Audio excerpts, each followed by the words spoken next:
Hi, my name is Nick Burnham and I'm here for Motorboat and Yachting today aboard the brand new DaVinci 30.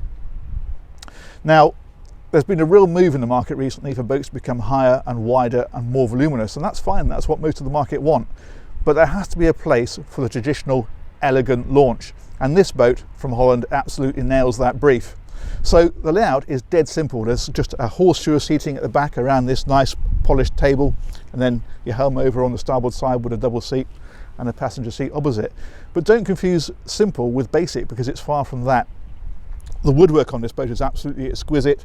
The way that the stainless steel windscreen and the highly polished mast on the foredeck look really good. And the detailing even goes down to things like the bow thruster switch. Rather than just putting in the manufacturer's plastic switch, DaVinci have created a beautiful 3-button stainless steel touch panel. It's a tiny detail, but it just shows the lengths to which they've gone. Now, inside of DaVinci 30, it's a very similar concept. It's simple, but it's certainly not basic. So you've got this horseshoe seating at the front here. There's a table that drops down to make a double bed, and then you've got your galley on one side and a decent sized heads on the other. It's everything you need for a day boat or a weekend or a float. But there is an intriguing option. You can have a double bed at a higher level just here, and that leaves you with 2 small seats, one each side and one in the centre.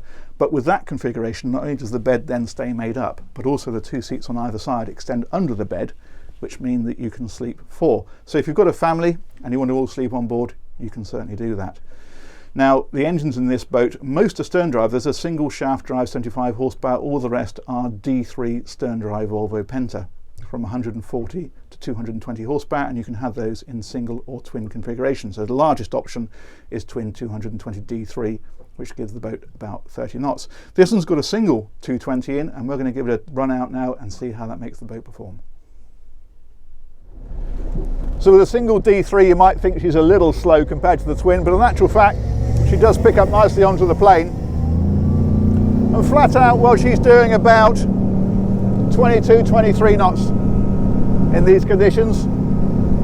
And the cruising sweet spot seems to be at around 3,500 RPM, and that's equating to about 18, 19 knots. That's very comfortable. It's also very economical.